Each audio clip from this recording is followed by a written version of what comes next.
The voice of Dottie West could pull you out of this world, and for a few short moments, could walk you through the heights and the depths of all this life has to offer.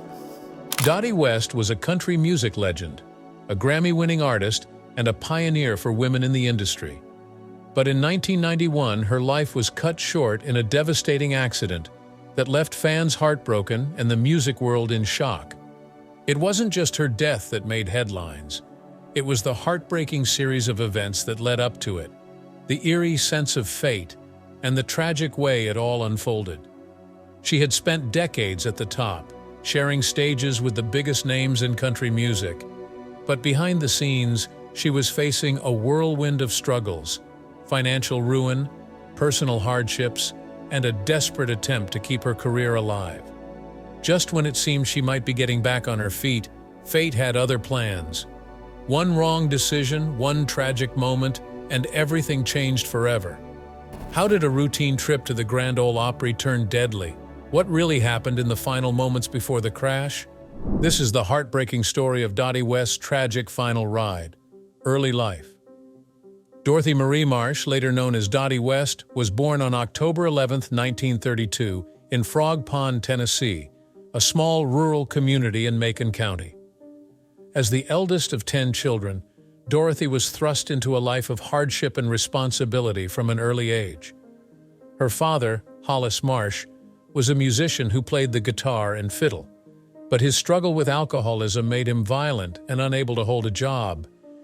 Her mother, Paulina, worked tirelessly at various odd jobs to support the family, but they often lived in extreme poverty, sometimes lacking basic necessities like food and shelter. The family's instability was further compounded by Hollis's destructive behavior.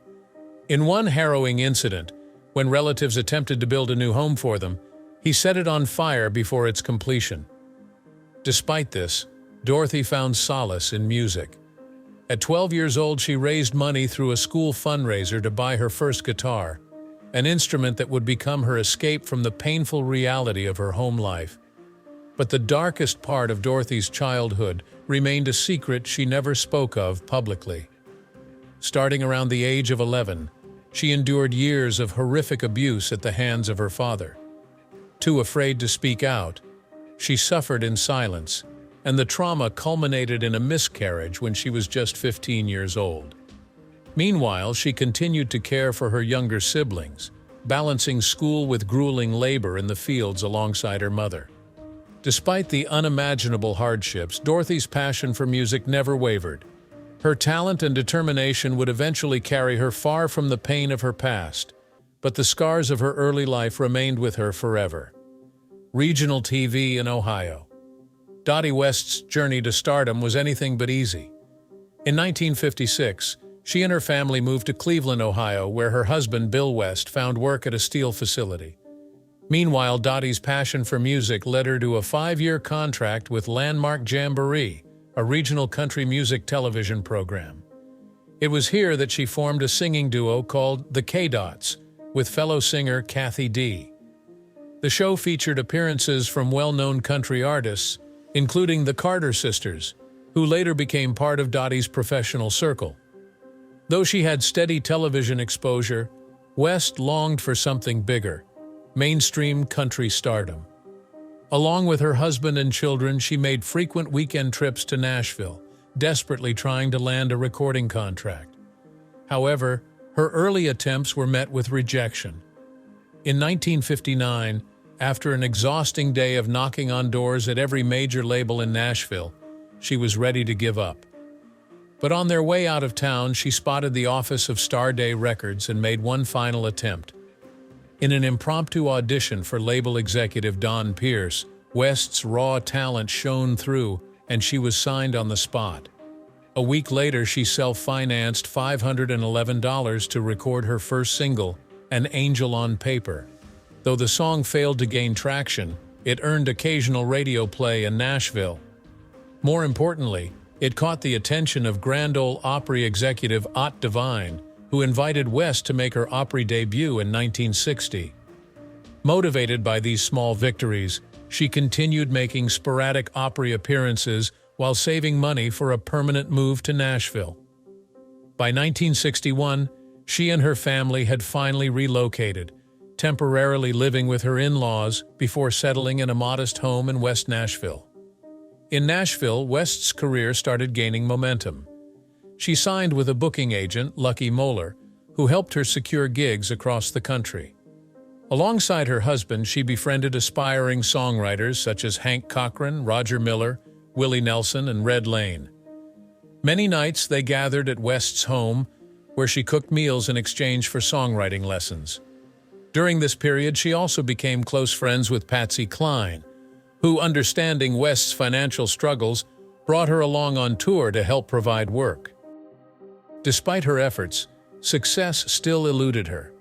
She moved to Atlantic Records in 1962 as their first country artist, but commercial success remained out of reach. However, her songwriting skills proved to be her breakthrough.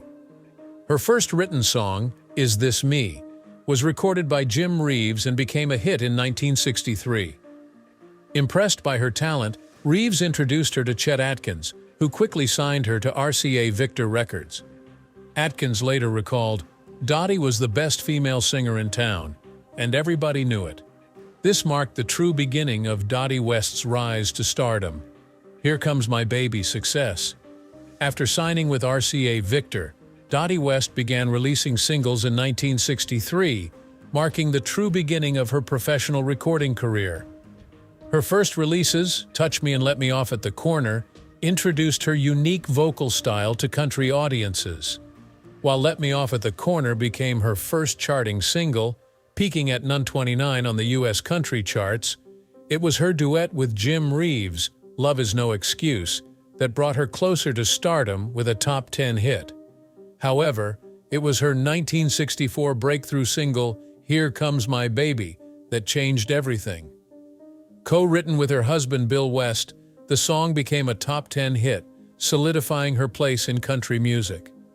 The success of Here Comes My Baby led to West achieving a historic milestone. She became the first female country artist to win a Grammy Award. That same year, she was also invited to become a member of the Grand Ole Opry, a testament to her rising prominence. Building on this momentum, West released her debut studio album, Here Comes My Baby, 1965, which was produced by Chet Atkins and featured 5 of her original songs. The album reached number 12 on the country charts, as did her follow-up record, Dottie West Sings. Several of her singles during this time, including Didn't I, Getting Married Has Made Us Strangers, and Before the Ring on Your Finger Turns Green, maintained her presence in the top 40 through 1966. Her 1966 album, Suffer Time, marked an evolution in her musical style, with emotional, heart-wrenching songs focusing on themes of heartbreak and failed relationships. The album became her highest charting release yet, reaching number 3 on the country albums chart. The single Would You Hold It Against Me climbed to number 5, proving West's growing popularity. By 1967, West and Chet Atkins continued their successful collaboration, releasing 3 albums. With All My Heart and Soul, Dottie West sings Sacred Ballads, and I'll Help You Forget Her. These records produced hits such as Paper Mansions and Like a Fool, further establishing her as a major country music star. To meet growing demand, West formed her touring band, The Heartaches, featuring her husband Bill West on steel guitar. The group toured extensively across the U.S. and Canada, performing at fairs, auditoriums, and clubs like Nashville's Black Poodle Club. West also appeared in 2 country music films, Second Fiddle to a Steel Guitar and There's a Still on the Hill. Her career remained strong in 1968 with the release of 3 studio albums, What I'm Cut Out to Be, Country Girl, and Feminine Fancy, all of which charted. The singles Country Girl and Reno became top 20 hits in the U.S. and broke into the top 10 in Canada, proving West's enduring appeal as one of country music's brightest stars. Country Sunshine success. As Dottie West's career evolved, she became a sought-after duet partner for male country artists. In 1969, she collaborated with Don Gibson on the album Dottie and Don, which marked her final project with producer Chet Atkins. The duo's first hit single, Rings of Gold, climbed to number 2 on the U.S. country charts, and topped the Canadian country chart, proving to be a major success. Their follow-up duets, Sweet Memories, later recorded by Willie Nelson, and There's a Story Goin' Round, continued to find chart success, with the latter reaching the U.S. top 10. In 1971, West teamed up with Jimmy Dean for the duet Slowly, which reached the U.S. country top 30. Their collaboration led to a full duet album, Country Boy and Country Girl, and a series of performances at the Landmark and Golden Nugget hotels in Las Vegas. Despite her success in duets, West remained focused on her solo career. Between 1970 and 1972, RCA released several charting singles, including Clingin' to My Baby's Hand, Careless Hands, and Lonely Eyes. Among them, Forever Yours, 1970, became her highest-charting solo song, peaking at number 21 on the U.S. country charts. Critics at this time noted a shift in West's vocal style, highlighting a deeply emotional and moaning quality that added intensity to her performances. Her 1971 single 6 Weeks Every Summer, Christmas Every Other Year, was particularly moving, as it told the story of a struggling single mother. West was so emotionally connected to the song that she reportedly cried during its recording session. Her 1973 album featured her new husband, Byron Metcalf, on the cover, reflecting changes in both her personal and professional life. West's career took an unexpected turn in the early 1970s when Coca-Cola executives heard her song, Country Girl. Impressed, they approached her to create jingles for their advertising campaigns. The first was an adaptation of Country Girl, which became a recurring commercial jingle. However, it was her next Coca-Cola jingle, Country Sunshine, co-written with Billy Davis, that truly struck a chord with audiences. The jingle's popularity led RCA to release it as a single in 1973, and it became one of her biggest hits. Country Sunshine reached number 2 on the U.S. country charts, crossed over to number 49 on the Billboard Hot 100, and became a top hit in Canada as well. Following the success of Country Sunshine, West briefly regained her commercial momentum with the 1974 top 10 country hit Last Time I Saw Him. However, her follow-up releases struggled to maintain the same success. Her 1975 album House of Love produced 2 top 40 hits, House of Love and Layback Lover, but later singles failed to gain traction. Her final RCA album, Carolina Cousins, 1975, only reached number 45 on the U.S. country charts. By 1976, West's commercial popularity had significantly declined, and she ultimately parted ways with RCA Victor, ending an era that had defined her early success in country music. Final years. In 1984, Dottie West signed a 5-year recording contract with Permian Records, marking a new chapter in her career. She collaborated with producer Jerry Crutchfield on her first album for the label, Dottie, 1984. Critics had mixed but largely positive reactions. Billboard described the album as both sorrowful and sassy, while the Tennessean praised its powerful women lyrics. The album produced West's final charting country singles, including What's Good for the Goose Is Good for the Gander, Let Love Come Lookin' for You, and We Know Better Now. That same year, she also achieved a top 20 country hit with Kenny Rogers through their duet Together Again, featured on his Duets compilation. However, West's time with Permian Records was short-lived, as the label shut down in 1986. Despite her declining commercial success, West remained active in entertainment. In 1986, she made her film debut in the science fiction thriller The Aurora Encounter, playing Irene Rutherford, a widow who encounters extraterrestrial beings. While the film received mixed reviews and was considered low-budget by critics, it showcased West's willingness to explore new creative avenues. As the 1980s progressed, West's popularity waned, and her concert bookings became less frequent. However, she occasionally performed as Kenny Rogers' duet partner when other female singers were unavailable. By 1989, she was performing alongside her daughter, Shelley West, who had found her own success in country music. In 1990, West faced severe financial struggles, filing for bankruptcy and divorcing her third husband, Alan Winters. Despite these personal difficulties, she remained dedicated to her career. Her booking agent, Bobby Roberts, arranged 80 concert gigs for her in 1990 alone. She also continued to appear as a guest on the Nashville network and performed frequently on the Grand Ole Opry. Shortly before her tragic death in 1991, West was actively planning a comeback. She had plans for an autobiography and an album of duets with Tanya Tucker and Tammy Wynette, a project that, unfortunately, never came to fruition. Death. In July 1991, country music star Dottie West experienced the first of two tragic car accidents that would ultimately lead to her untimely death. She lost control of her Chevrolet Camaro and crashed into a concrete wall. West was given a ticket for careless driving and for not wearing a seatbelt.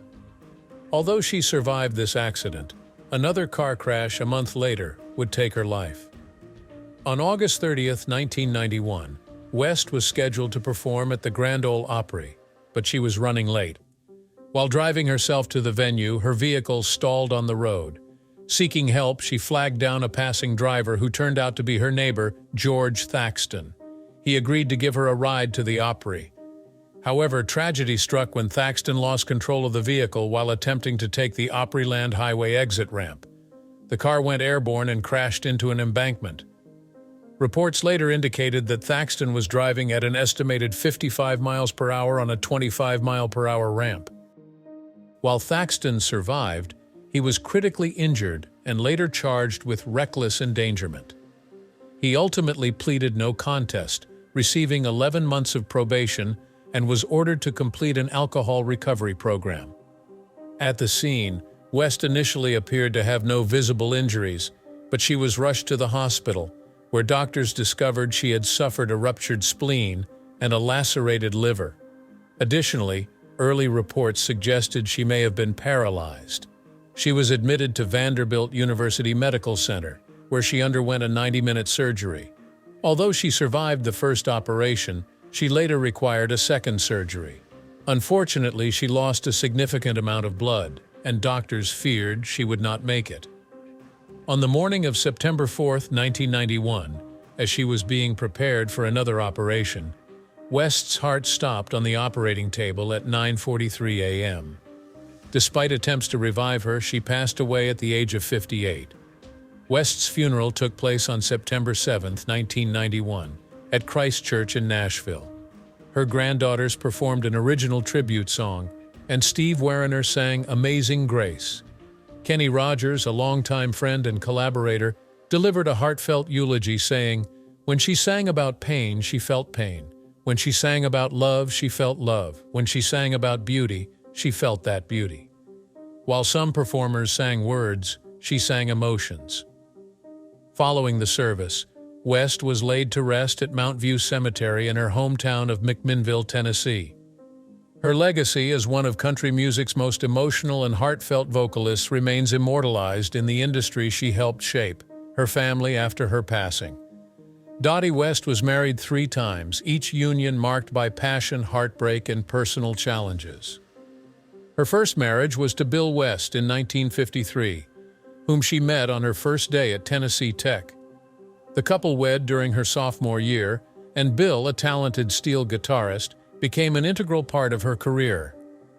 He played in her band and co-wrote many of her early songs. During their early years in Nashville, they lived in a pink cottage, later moving into a home that tragically burnt down in 1969. After rebuilding their life in the Green Hills neighborhood, the couple divorced in 1972, with Dottie alleging Bill's infidelity. Bill West later passed away in 2013. Together they had 4 children: Morris, Carrie, Shelley, and Dale. Their children followed in their parents' musical footsteps. Carrie became a sound engineer, Mo worked as a songwriter and guitarist, and Shelley found success in the 1980s country scene, notably with David Frizzle. In 1972, West married Byron Metcalf, the drummer in her band. 12 years younger than her, Metcalf inspired her to alter the traditional wedding vows, replacing "Till Death Do Us Part" with "As Long as Love Shall Last." However, the relationship soured, and by 1980 she filed for divorce, citing infidelity and drinking. The divorce was finalized in 1981, with West paying him $55,000. West's final marriage was to Al Winters, a sound engineer who was 23 years younger than her. The couple wed in 1983, but by 1988, she filed for divorce, citing irreconcilable differences and cruel treatment. Their divorce became official in 1990. Financial struggles and bankruptcy. Despite her immense success, Dottie West became infamous for her spending habits. She indulged in lavish shopping sprees, even convincing stores to stay open past midnight so she could shop in peace. "I can spend money real quick, I'm good at that," she once admitted. During the 1980s, she earned between $1 and $2 million annually. With this wealth, she purchased an extravagant colonial mansion in Williamson County, Tennessee, featuring a bowling alley, high-end closets, and a ceiling mirror above her master bed. However, her fortune did not last. By 1990, West was in severe debt, owing the IRS $1 million. Forced to file for bankruptcy, she lost her mansion, her Corvette, and personal belongings. Kenny Rogers loaned her a car in her time of need. In 1991, the IRS auctioned her belongings, including a baby grand piano and Cadillac Fleetwood. Some fans who purchased items returned them to her out of love and respect. Despite these hardships, West remained determined, performing whenever possible. However, her life was tragically cut short in a fatal car accident in 1991. Dottie West's life was filled with triumphs and tragedies, leaving behind an unforgettable legacy in country music. What are your thoughts on her journey? Let us know in the comments. Don't forget to like, subscribe, and hit that notification bell for more deep dives into the legends of country music. Thanks for watching.